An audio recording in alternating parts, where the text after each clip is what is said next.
Hey everybody, welcome back to theclinicaltrialsguru.com. Again, it's theclinicaltrialsguru.com.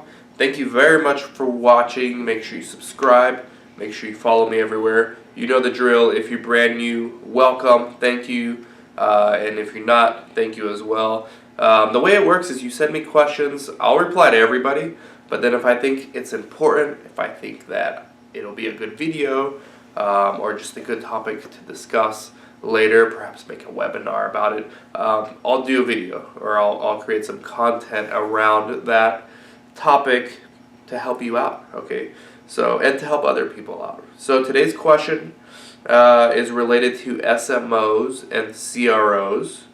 And I'll just read the question. I'll briefly explain the position I'm in. So this might be, we always need this context, all right? My business partner and I were approached by a man to do clinical trials using the SMO model. He needs us because we have the ability to put him in front of a lot of doctors. He has the abilities to get the studies and negotiate the budgets and contracts. His background is in the clinical research field, and he can pretty much take care of the clinical trials. My questions are as follows. One of the reasons he left the company and wants to start his own SMO is because the drug companies were paying the PI and he was getting paid from the PI. I believe he was the coordinator. He wants to get the money from the drug company and pay the PI and handle all the costs. This may be a basic question, but is this a normal process on how the money flow works? Yes. So sponsors don't care who they're paying. In fact, they prefer to pay the PI. It's simpler. There's less parties to negotiate with. Oftentimes, the case is that the PI delegates these tasks to other people. So they have someone to negotiate contracts and budgets. Sometimes that's the same person who's managing the site, also known as a site director, right? It doesn't always have to be. So I would say in the majority of cases, someone other than the PI at the site level is negotiating the contracts and budgets. There are cases where a site is not owned by a PI. It's quite common, actually. However, sometimes PIs can own their own site. So it's not uncommon at all what this person's describing. It is a normal process on how business gets conducted at the site level in clinical research. Second question, and there's three, okay? How difficult is it to get clinical trials? He's been implying that his value is because he can get those studies. And he's been a little difficult in letting us show the trials to other people to get new PIs. I told him I could go on clinicaltrials.gov and find them. He tried to tell me that it wasn't that easy. I'm curious how hard that process is. So it's not that easy, right? This is why I have a consulting firm. One of our primary focuses is business development for our clients, which are sites. We created an in-house platform that we use. We haven't created it, but we're using it, and we sort of customized and tweaked it in a way that we can actually use the data from clinicaltrials.gov, but in a much more efficient way, so we can sort of weed through all the studies we're not interested in just to get to the studies we are interested in. And we are consultants, so of course we use this technology, and then we find studies for our clients, and that's how the process works. Talk to me if you're interested. However, and I tell all my clients, this is something you can do. You can find studies. There's nothing stopping you. For the first 9 years of my research life as a site owner, I was going on clinicaltrials.gov and networking and emailing and calling and writing letters and sending faxes, everything you can do, and going to conferences, anything I can do to get studies.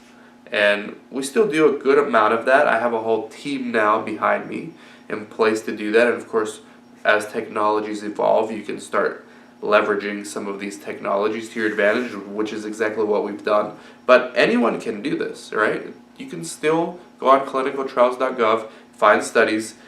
He may be able to do it much more effectively than you, and you got to look and analyze the costs, right? So typically, and this is my argument to clients all the time, some of our services start at $2,000 a month for business development, right? We're not study brokers. We don't charge a percentage of the studies you get. We charge a monthly fee for not just finding studies, but negotiating contracts, creating source documents, creating SOPs, whatever it is that the site needs us to do. The majority of the time, they want us to focus on getting studies, right?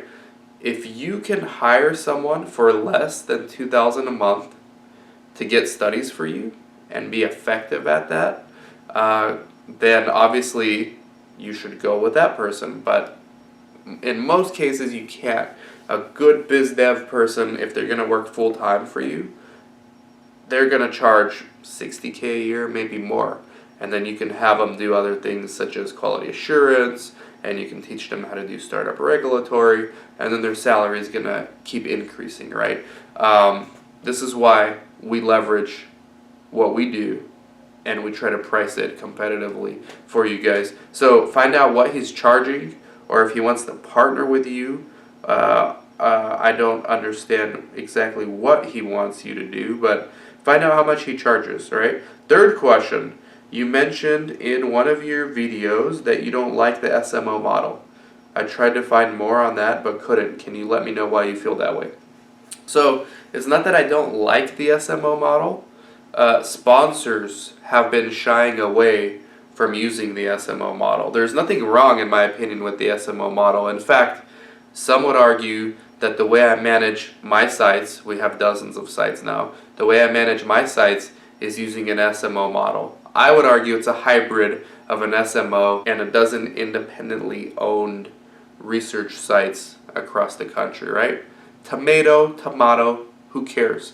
The point is, you cannot brand yourselves as an SMO in 2016 because the majority of the time sponsors are not going to work with SMOs. From my experiences, I believe it stems from the 2004-2005 days when the economy was in a bubble before the recession of 2008, when sites had easy access to capital and investors were just giving them cash, banks were giving anybody cash, and then sites would expand too quickly. They would call themselves SMOs because they thought it made them sound better and more professional, and sponsors worked with them because they had a bunch of trials and they thought that the SMO model was a good idea because they could just negotiate one contract rather than negotiating individually with 30 separate sites. They can just do one contract with the 30 sites. The problem is, because many of these SMOs expanded so quickly, they lost sight of quality of their data, and ultimately all booms go bust at some point.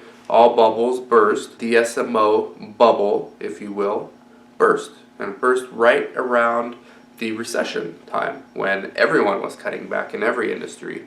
So a lot of these SMOs went bankrupt.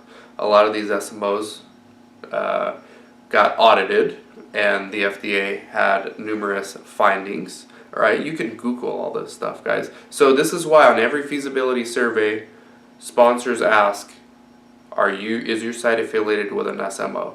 So it's not the business model of the SMOs. I personally don't care what kind of business model you are running, as long as it's profitable, effective for you, okay?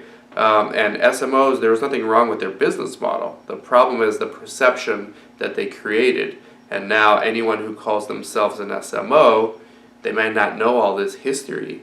They're not going to get considered for many of the trials that other sites will get considered for that don't call themselves SMO. So you can behave as an SMO. I just don't recommend branding yourself as an SMO. This is exactly why, in my model, the way I own my sites and the way my company owns all of our sites, we have a holding company now.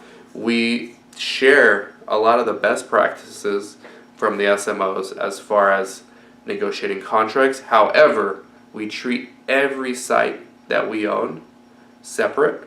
In fact, they're all separate LLCs. And then we negotiate separate contracts for each site. We negotiate separate deals with each site and their PIs. Every site operates independently of itself, right? So this is why we share some of the strategies that SMOs employ as far as leverage, as far as getting one study for numerous sites, but we definitely don't brand ourselves an SMO because we're not an SMO. Right? So hopefully that answers your question. Good luck with that. If you need help, certainly reach out to me. Give me a call.